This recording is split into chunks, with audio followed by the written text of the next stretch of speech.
Good evening, everyone. It's Tuesday night, I think, about 8:30, and just wanted to get some more info out to the team. And this continues to be, I think, a pretty good way of disseminating some important information. So we'll start right out. COVID still sucks. It's hard, and it seems to be getting harder. And maybe it's time of year. A lot of stuff coming at us. Pressures of the holidays, pressures of Christmas, and it's a tough time of year for a lot of people. And what was once a anticipated time of year is adding some new stressors with dealing with it within a COVID situation. So yeah, I mean, whether it's clients are on the edge, but we're sensing a level of tension at times, and anyways, and so we have to band together even stronger, remind ourselves to be kind, remind ourselves to lean on each other, but be respectful while we're doing that. So anyways, that's not the point of the video. I'm going to try and keep it short. Again, COVID sucks. There is, a light at the end of the tunnel with the vaccine rollout. It's going to take a long time, but anyways, at least it's a step in the right direction, and some like I say, a light at the end of this crazy, long, dark, cold tunnel. So Thursday marks our farewell luncheon for Danielle. And many of you know Danielle's been with us for 17 years. Started off as a co-op student. I said the other day, this would kind of be like Sierra one day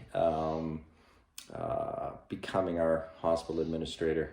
And then there she is. So anyway, so everyone, on Thursday, we are ordering luncheon. Typically our days these days are kind of crazy, but we'll try and find some time where we can gather at some point, socially distance, COVID-friendly protocols, of course, and we will wish Danielle a happy farewell, and we'll have more to say on Thursday. So do not pack a lunch for Thursday, and we will, like I say, wish Danielle farewell. So on that same note, of course, that puts us into a time of transition, and we've come to respect and appreciate Danielle's efforts and all the skills she learned at in her program, and we've realized that is a challenging position that requires a level of training and tools and experience that we need and we will miss. And so anyways, we're actively looking for someone with the qualifications and big enough feet to fill those shoes. So we're actively looking, and we're gonna find someone that fits with low battery again. I always get myself into trouble. Fits within our culture, within our family, and I'm not sure how long that's going to take, but that's coming. In the meanwhile, we'd like to give a shout out to Chelsea, who will take on some of the roles Danielle has filled. Specifically things like payroll and communicating with staff, and certainly Chelsea's up for that task. She's going to be a learning process. She's going to welcome your patience, welcome your feedback, as will we, and certainly Kurt, Mary, and I we're around, and we're there, and we're available as we always are. And if Chelsea can't solve your issues, come and see us, and we're happy to help you. Okay, so thanks again, Chelsea, and we'll grow and learn together. Which in light of keeping this hopefully under 6 or 7 minutes, just gonna turn the last topic. There's been some questions about the Christmas party. So for those new staff that have been with us under a year, and we're not at last year's Christmas party or any of the Christmas parties in the last many years, it has historically been one of our favorite moments of the year. We tend to have a great night, great meal, great dancing usually. We have some laughs, we share some tears. So anyways, COVID, of course, like it has done to many things, it has obliterated the plans that we would typically have in place.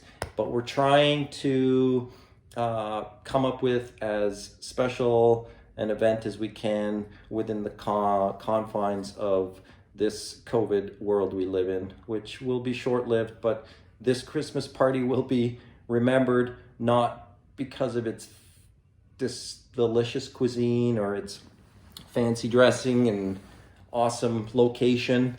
It will be remembered because we just had to get creative and think outside of the box. So this year on Wednesday, so typically we've had our Christmas party a couple of weeks because it's been a Saturday night, and we go somewhere and need that spot. This year, we can't go into a restaurant, so we are going to have it at the clinic, and it will be Wednesday the 23rd. So once we close our doors on the 23rd, everyone's off for a minimum of 4 days. So I think we'll be in a festive mood to keep it COVID friendly. And as many thoughts as we've had, we've decided to turn this Christmas party into a winter wonderland. And we are going to have it outside. So someone asked the other day what the dress code is going to be for the Christmas party. It's more of a dress theme, dress warm. So whether that's your snowsuit, whether that's 3 pairs of long johns that you need to slip on at the end of the day, my jacket will be on with red glowing beams, and I'll probably still have a few layers on. The long range forecast is actually looking pretty good. We're in probably a -1, maybe even 0. So 4 o'clock, we're shutting down early, and we will try to get everyone outside as quickly as possible. We understand that there are wrap-ups and things to do. Nothing too exciting will happen until closer to 5. So, we're all going to work together to try and wrap things up so that everyone can participate. For those that maybe have scheduled time off, if you're going to be in town, if you're not going to Jamaica or Southern Ontario and you're in town, plan if you can to come by, even though you're off, and join your teammates for a social Christmas party, physically distant. So that way, when we're outside, we can spread out. We're gonna have music going. We're gonna have some fun door prizes. We're still kind of trying to come up with ways to get creative outside. Might be a little slideshow, you never know. So Janet came to me today. Thanks, Janet, for your efforts. We're having lunch. We thought about eating at the end of the day, and we thought, how do we do that in a COVID-friendly environment? And you really can't. So lunch will arrive throughout the day. We're having we're going to support Cafe Latte Chino, who make those delicious wraps and sandwiches. And again, it's a COVID-friendly meal. There's no buffet. So we will have options of panini bun choices, 4 different types of fillings for the buns, and we need you guys to do some signing up stuff so we can get the food organized. So Janet has put a chart together, which will probably be on the back board. We got to know what you want, what type of panini you want. Do you want a plain? Do you want a multigrain? Do you want a sun-dried tomato, sesame? What would you like in it? Sweet and sour spiced Thai chicken, ham and Swiss cheese, honey garlic chicken, vegetarian, and some choices of desserts. So we just need you to fill these out by Monday the 21st, so that, of course, we know how many are coming. Kelly D, you can phone in your order. You're still on the team. You know, we want to see as many faces as we can, and wish everyone a Merry Christmas. Just before we break for a nice well-deserved break. I think that's all I need to tell about that. So anyways, we're gonna make it fun. We're gonna make it you know, we'll be toasting, have a couple cocktails. So we're gonna close at 4. You know, we're paying you till 5, and if we're still warm enough and we're having enough fun, you know, we're not kicking everyone out at 5 o'clock. I mean, you'll be outside anyways. But we can stay and listen to some tunes and until you get too cold, because that's ultimately what's going to happen. We're going to get too cold. But if you dress for it, I mean, after hockey these days, we don't go out to the Tartan anymore for beer and wings. We stand in the parking lot, and you know, we have our tailgate COVID-friendly beers. Usually by an hour and a half, you're starting to feel a little cold, unless you have enough layers on. So that's it in a nutshell, guys. 11 minutes, 11 minutes, so not bad. COVID sucks. We realize you're working hard. We're working hard. A lot of balls in the air still, and they're not going away for any time soon. So be kind to each other. We appreciate you. We hope you're appreciative of your teammates, and let's treat each other kind and with respect. And that's it. So we'll have more to say Thursday at Danielle's farewell, and certainly Wednesday at the Christmas party. There might be a microphone on the go. Okay. All right, guys. Bye for now. Have a good night.